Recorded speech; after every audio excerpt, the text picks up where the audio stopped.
The NFL always has a couple of overrated players, so in today's video, I want to talk about the 5 most overrated players heading into 2024. So as I said, we're going to be doing the 5 most overrated players in the NFL. If you guys want to see the 5 most underrated players in the NFL, go ahead and look back on my page. It is my most recent video. And before I head into my top 5, I want to hand out 2 honorable mentions. Both of these are going to be offensive linemen. One is going to be Zach Martin of the Dallas Cowboys, and 2 is going to be Orlando Brown of the Cincinnati Bengals. For Zach Martin, he's just getting older. Last year was his probably worst year of his career. He's still going to be thought of as a top offensive lineman, which he should be, but I think he took a small step back last year. And then Orlando Brown, he's typically brought up in conversations as one of the potentially top 10 offensive tackles in the league, when I think he's a bit more closer to being around top 18 or so. But with that being said, let's hop into the list. Starting off at number 5, we're going to be talking about Saquon Barkley, the current running back for the Philadelphia Eagles, and yes, that is such a bizarre thing to say. Now, Saquon Barkley as a pure talent is arguably the most talented running back that we have in the league. But unfortunately for Saquon, the one thing that has consistently held him back from being the top running back in the league is going to be injuries and just his overall health. Through his 6-year career in the NFL, he's tallied a total of 1,200 rushing attempts, 5,211 yards, and 35 touchdowns. And when you compare those numbers to a running back that was taken in the later part of that draft, we can talk about Nick Chubb, who has a total of also 1,238 rushing attempts, 6,511 rushing yards, and 48 touchdowns. And that is with 2023 basically being a complete wash because he only played like 1.5 games. And I think when we talk about Saquon Barkley, the reason why I consider him to be a tad bit overrated at this point is because oftentimes when we talk about the top running back in the league, Saquon Barkley's name often comes up. But I think for Saquon Barkley, I can name a number of running backs that I would consider better than Saquon Barkley at this stage of their careers. I look at guys like Jonathan Taylor, Christian McCaffrey, Derrick Henry, and even Bijan Robinson and say that those guys are better now and also have brighter futures. Now, the one thing I will say is that I think Saquon Barkley is going to have an awesome 2024 season behind the best offensive line and with the best team he's ever had. You can make the argument that Saquon Barkley is not overrated because he's been playing with arguably the worst franchise in the NFL for quite some time. And if you do want to make that argument, then you have your right to do so. I don't necessarily disagree. But my argument back with that is that I don't think Saquon Barkley on the field is an overrated player. Like, he was the system for the New York Giants his entire tenure there. We all saw that 2022 season when he had 1,300 rushing yards and 10 touchdowns and basically was the entire scheme that got them to the playoffs. So when Saquon Barkley is healthy and playing, he's definitely not an overrated player. But when we're talking about Saquon Barkley just in general, with all the expectations we have for him, how often has he actually reached those expectations? In my opinion, in his career, he's only reached the expectations that we had on him maybe twice. And that was in 2018, his rookie season, and that was 2022 when he had an awesome year. But every year outside of those ones, he's been kind of disappointing. And that's not necessarily because he sucks, it's just because he can't stay healthy and he can't perform on the field to the level that we expect from him. Again, to reiterate, I think he's going to have an awesome 2024 season with the Philadelphia Eagles because that offensive line is going to do wonders for his career. But at 27 years of age, how many more years does he realistically have at this? Realistically speaking, with all his talent and with his athleticism, I do think it's going to start to dwindle probably within the next 3 years, so hopefully he can get a Super Bowl or have some really awesome seasons the next couple years to sort of fix his reputation.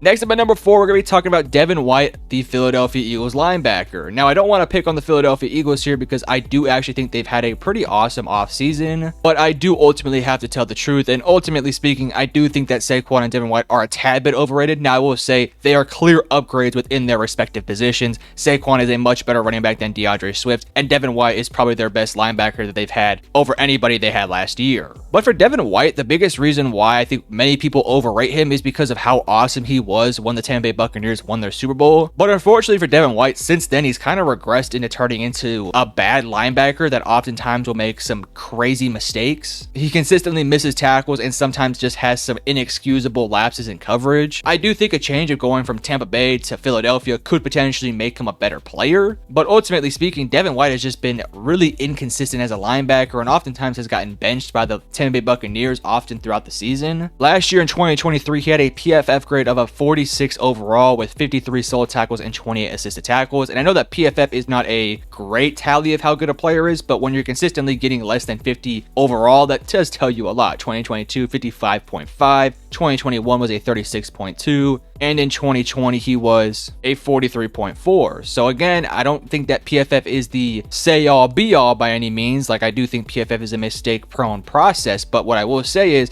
oftentimes they are pretty good at telling you whether a player is decent, bad, or good, and typically when your overall is less than 54 years of your career, you're probably not a great player. Now, I do think that Devin White has a lot of really good traits. I think he's a really solid athlete. I think when he makes the right reads, he's actually really good at making plays, and I think tackling wise it's a little bit overstated, but honestly speaking, he does make a lot of boneheaded mistakes more often than when he makes good mistakes. So again, as I said earlier, I do think that Philadelphia is getting a talented linebacker. That's probably their best talent in their linebacking room, but we will see if it ends up paying off for them. Next up at number 3, we're going to be talking about DeAndre Swift, the Chicago Bears running back, and again, another Philadelphia Eagles, this time somebody who's leaving their team. Now for DeAndre Swift, he's had kind of a really odd career because early on with the Detroit Lions, there was a ton of hype surrounding his name because of who he could be with that Detroit Lions team. But unfortunately with the Lions, just really never worked out. He only was able to tally about 1,500 rushing yards throughout his 3-year career there, before ultimately reviving his career with Philadelphia, where he had 1,049 rushing yards and 5 touchdowns. Now, the problem for DeAndre Swift has never been his abilities or his athletic process or anything like that. It's always been his mental process. The dude can take an open lane and rush it 50 yards down the field with ease, while also being able to take a screen pass for a touchdown.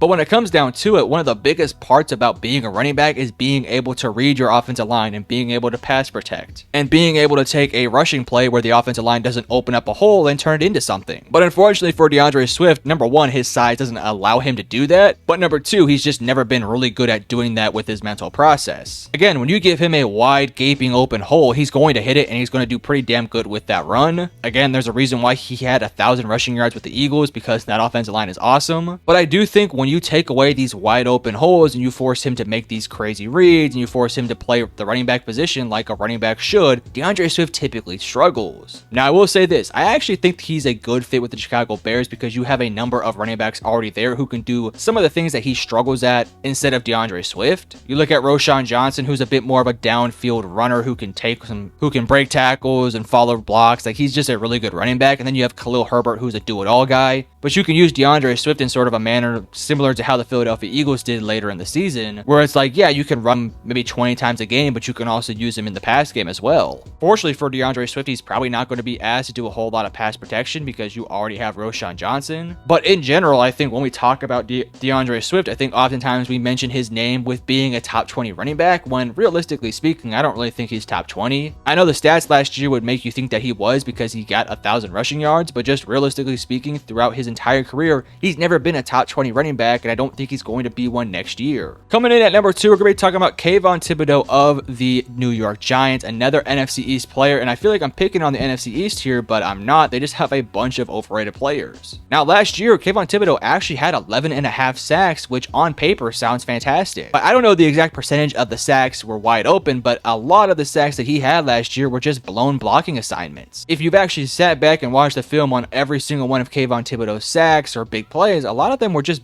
really odd plays that allowed Kayvon Thibodeaux to take advantage of the situation. Now, Kayvon Thibodeaux's talent is not overrated. When it comes down to it, this dude has a ton of different talents and abilities that he hasn't really had to use on the field because he's been pretty successful doing what he's been doing. But I do think once those blown blocking assignments start to dry up a little bit, I do wonder what Thibodeaux's production is going to look like. Now, I do think Thibodeaux is a pretty solid run defender, but when it comes down to it, the edge rushing position is more of a pass rush oriented position. And if you're not a fantastic pass rusher that has a plethora of different pass rushing moves, like we see guys like Trey Hendrickson and Micah Parsons have, then I don't really know how much value you bring to that position. And again, I know Kayvon had 11.5 sacks last year, and I'm not here to say that all 11.5 of those sacks were just blown blocking assignments, because that's just not true. But at the end of the day, a big bulk of them were. So I think for Kayvon Thibodeaux, what I want to see from him next year is I want to see him beat these offensive tackles cleanly. I don't want to see him beat up bad offensive tackles who make bad plays. I want to see Kayvon Thibodeaux beat good offensive tackles and make big plays for his defense. He now has a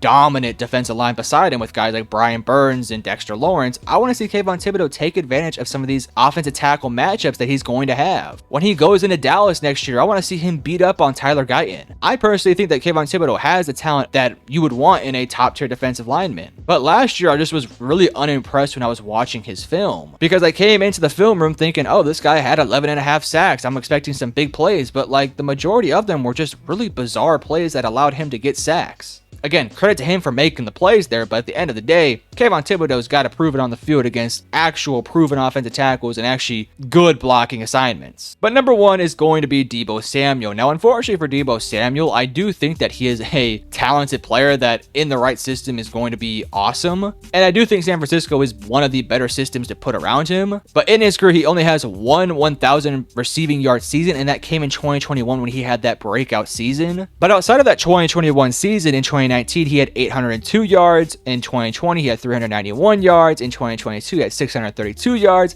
And in 2023, he had less than 900 yards. And I do know that a lot of his production does come from his rushing ability, but I also kind of believe that that's a little bit overstated. Because when you look at his rushing yards, in 2019, he only had 159 rushing yards. In 2020, only 26. 2021 was his biggest year with 365 rushing yards. 2022, 232. And 2023, 225. So yes, in total last year, he did produce over 1,000 scrimmage yards, but regardless of that, I think he's extremely overrated. For a guy who's getting paid upwards of over $25 million per year, he is the third option on that team, and some nights he is the fourth option. The Niners have a plethora of different weapons that they can utilize, guys like Brandon Ayuk, Christian McCaffrey, and George Kittle, and some nights, and I would say most nights, he is the third option, if not the fourth option on that team. Christian McCaffrey is obviously the biggest piece of that offense. He is the most dominant player in the NFL outside of maybe Patrick Mahomes. And then Brandon Ayuk has emerged as being the true number one wide receiver in that team. And then, of course, George Kittle has been a consistent tight end that has been doing a lot of really big things throughout his entire tenure with the 49ers. Now, when Deebo Samuel is healthy and actually playing at a high level, he's a really fun and entertaining player that many people will fall in love with. But unfortunately for him, he struggled with health and he just struggled with being a productive player on the team. And I think when you look down to it, when the 49ers are looking at paying different players, I think that Deebo Samuel is somebody that they typically don't want to pay. He's got talent and he has flexibility and he could do a lot of really good things, but at the end of the day, when it comes down to it, I would rather have Brandon Ayuk, Christian McCaffrey, and arguably George Kittle over a guy like Deebo Samuel. But alright, that is going to conclude the list. If you guys have any other names that you guys want to throw out as being overrated, you guys can let me know in the comment section below. And if you enjoyed the video, hit the like and subscribe button, and I love you guys. Peace.